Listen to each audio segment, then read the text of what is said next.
Dollars Flow to Me Easily by Richard Dotts. Chapter 1.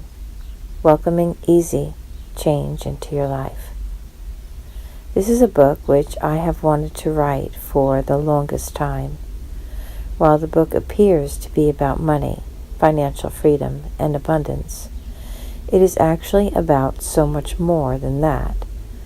This book is really about the process of change, and more specifically, allowing easy and effortless change into your life. As I look back, I can broadly group the changes that occurred in my life into two categories. Changes in the first category were easy and effortless. They happened spontaneously, with no effort or willpower on my part. Things just happened.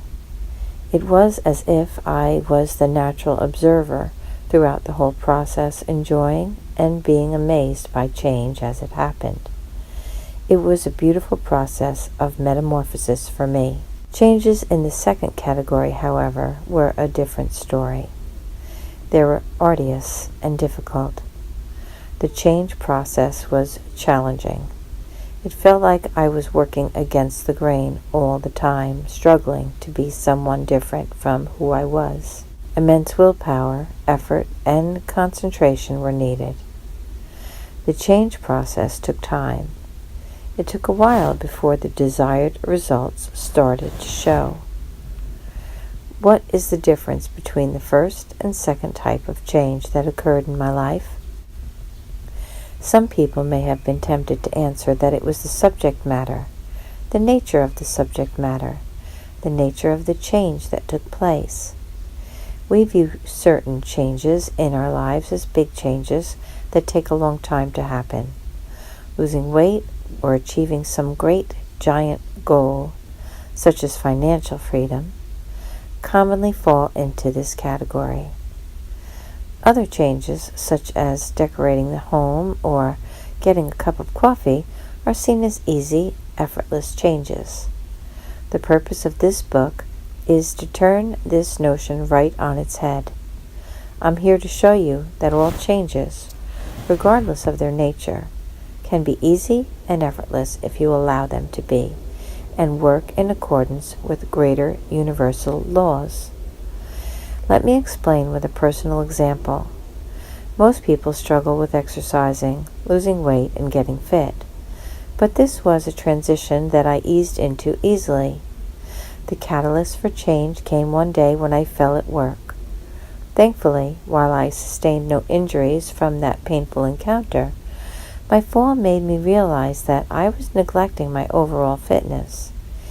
It prompted me to take action, and the universe supported me beautifully in my new endeavor. A few days later, the exercise equipment I ordered online was delivered to my house, and I have kept at my exercise routine ever since, working out for about 45 minutes on most days, despite my schedule. I am still amazed by the ease of it all. I have never once had to struggle with issues of willpower or with any conflicting feelings within myself. I easily stepped into the new desired reality of a fitter me once I set the intention to do it. On the other hand, achieving financial freedom was a difficult change for me. I struggled with each step along the way. First, with curbing my urge to overspend, and with the willpower required to work out a budget to stick to it. Then I struggled with all the conflicting feelings and worry, blame, worthwhileness, and guilt that I heaped onto myself. Why did the process seem so easy for everyone else except me? Why could my friends all handle a budget well while I could not? Why could other people stop worrying about money but not me? I spent many years mired in this form of self-critical thinking before I finally stepped out of it. Over the years, I have realized that the goal of financial freedom is the ultimate goal for people in our modern society. This is natural since money has become synonymous with a good life and with the various things we can do with it. Without money to do whatever we want, we feel restricted in our enjoyment of life. I certainly understand what it feels like to be worried about money all the time, worrying about whether we can have enough to enjoy a good meal or the fun experience we so desire. I understand how restricting it feels to be worried about money all the time, which is why I have decided to write this series of books. As I worked with individuals over the years, I realized that achieving financial independence probably ranks at the top in terms of personal difficulty. If you ask people to rate how difficult each of their goals were, you would find that earning money and becoming rich rate among the most difficult. Why is this so? We have all been conditioned by society and by our parents to believe that making money is difficult and that it is somehow bad to have lots of money. There is so much emotional baggage associated with the subject of money that all this affects our vibrations when we actually try to manifest it. Without dealing with the contradictory vibrations effectively, we will never address the cause of the problem and create lasting manifestation success. I have often taught that what we consider to be the problem or the issue is seldom the real issue in itself. For example, while we may perceive money to be the root cause of the problem, it is rarely the true cause. Most of us do not have any issue with money itself, with the very pieces of paper and metal we are trying to ultimately manifest. Many of us, however, have truckloads full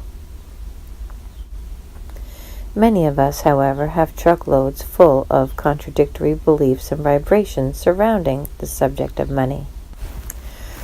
We all have set up certain expectations for ourselves regarding how easy or difficult it would be to earn this money, the means through which we can acquire it, and what other people would think about us if we had it. All of these create actual impediments and obstacles when manifesting money. If one had a way to deal with these obstacles or sticking points that stand between themselves and their manifestations, your desired reality will come into being very, very quickly. As I look back at how I manifested a fitter me, I realize that the topic of exercising is one which I have very little emotional baggage on. This is also the same reason why I have paid little attention to the part of my life in the past. So, in a way, whatever little attention I paid to this aspect of my life helped, because when I finally decided to change this part of my life, there were no old beliefs that I had to overcome.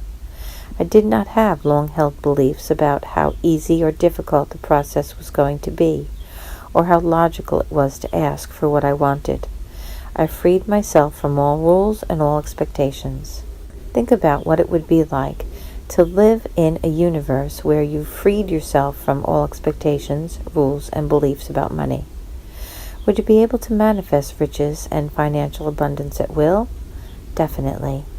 Would you be able to manifest them in an instant, faster than the time it takes to read this sentence? Of course. I am even willing to wager that in your universe right now, there are certain areas in your life in which this principle is working out beautifully.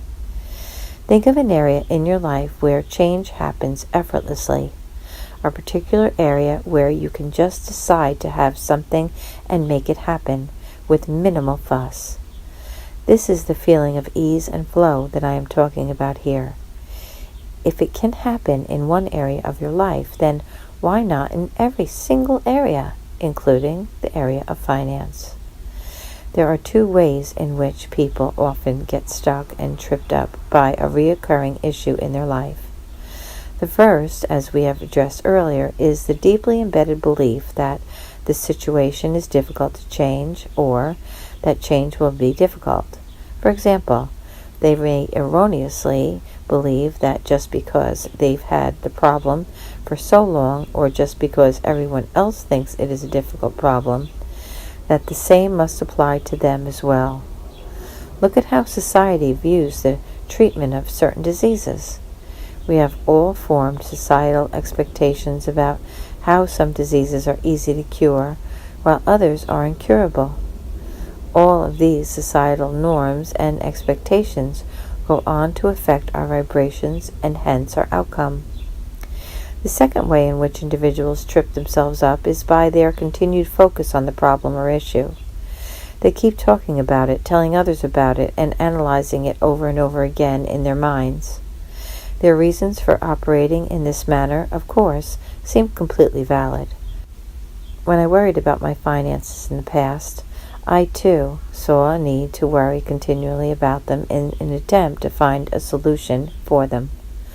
Of course I have to worry about my finances. I am finding a solution to the problem, was a common excuse I used to rationalize my worrying. But understand that there lies the biggest irony.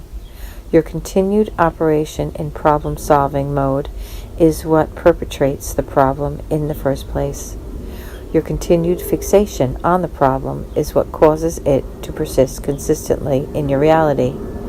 That is probably the hardest part for most people to digest. But once you understand it, the solution is obvious. Sometimes the best way to solve a problem is to stop thinking about it and to think about something else completely.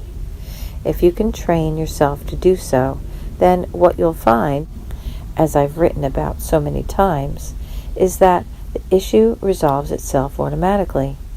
The issue ceases to become so big of an issue in your life, and it stops bothering you so much.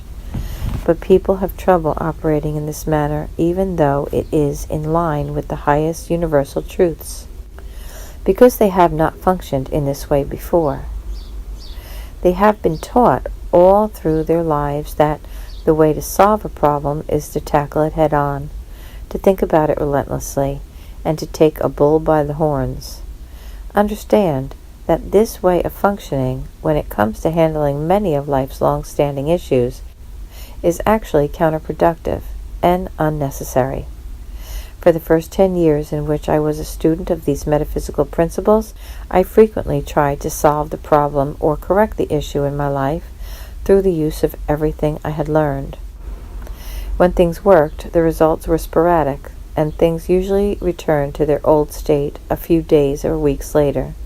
This form of regression is common in beginner students of this material, no matter what subject matter we are dealing with.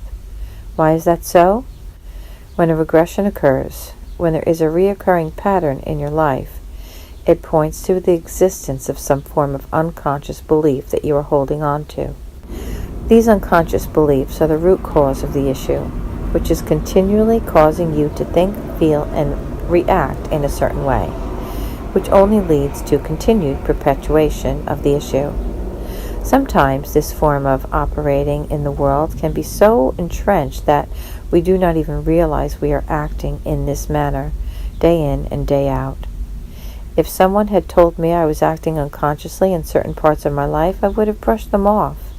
I shared several antidotes in my book, Banned Money Secrets, which talks about various ways in which you can apply manifestation principles to the specific subject of manifesting more money in your life. My focus for this book is somewhat different. This is a book that changes you as you read it. In fact, this is the first book I have written in this manner, which is why I want you to read it with your heart rather than your head. Try to focus less on the physical words I use and more on the spiritual essence of which I am trying to convey them. Be cognizant that when we are dealing with intangible and timeless spiritual principles, there may not be adequate physical words or expressions to convey what I mean. Therefore, what I have done here, as with many other spiritual teachers, is to use the closest physical equivalent words and phrases, even going to the extent of inventing certain words to explain certain concepts when needed. Words such as manifestive state and manifester are words that have come to me in the past as I've tried to convey certain concepts, and I trust that your higher self will spontaneously understand what I am trying to say as you read them. What I have done for this book is to set an intention that the highest and best is done for each reader, according to the circumstances of your life with regards to money. In writing this book, I have invited the universe to write it with me, and to express/convey whatever is necessary through me for the fulfillment of your highest good. I have also requested that the universe convey this information not only through words, but also beyond the level of physical words. Therefore, as you read this book, one part of you will be picking up on the logical meaning of what I am trying to convey. Your rational mind will be processing the arguments which I make, but the larger part of you, your higher self, will also be receiving intangible information or energetic vibrations that is just right for you. I intend that you receive the highest and best in line with what is needed to manifest financial abundance in your life. As a scientific person, I used to shun any form of nonverbal communication until I realized their significance in our lives. While verbal communications form a large part of our language and our interactions with others, the great spiritual matters have always taught that nonverbal communications exist as well. This means that we are often picking up on the thoughts and intentions of others, whether we realize it or not. Your mind is like a transmitter and a receiver of frequencies, and it is receiving and transmitting information, whether you are conscious of this or otherwise. While pieces of information spontaneously pop up in your mind and appear in your awareness, understand that they may have come from the universe. A large part of us is always communicating and at one with the universal mind. I encourage you to experience all this for yourself as you read this book. As you are reading it, I encourage you to try to achieve nothing in particular. Give up all your goals and desires. Give up your need to solve any problems in your life.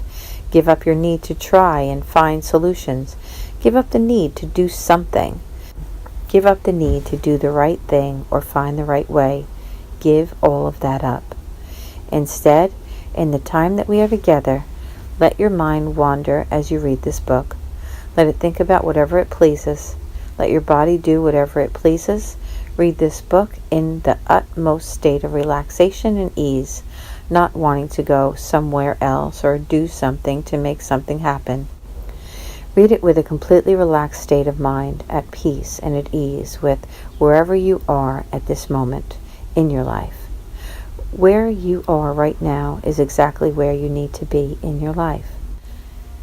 And if you'll begin reading in this non-reactive state and remain in this non-reactive state, you may find certain answers or paths spontaneously lighting up for you.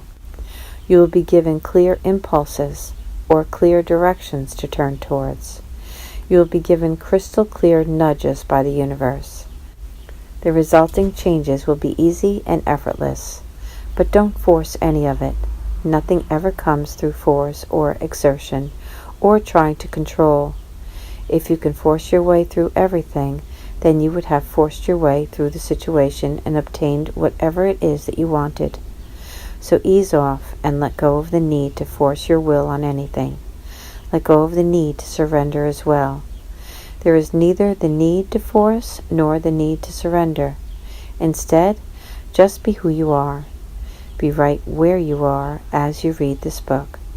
You are not reading this book to solve a particular problem in your life. You are reading this book to feel good now. And if you can remain in this manifestive state, then you would have transformed by the end of this book, with no effort needed at all on your part. You would have stepped into your natural goodness, in which dollars flow to you easily.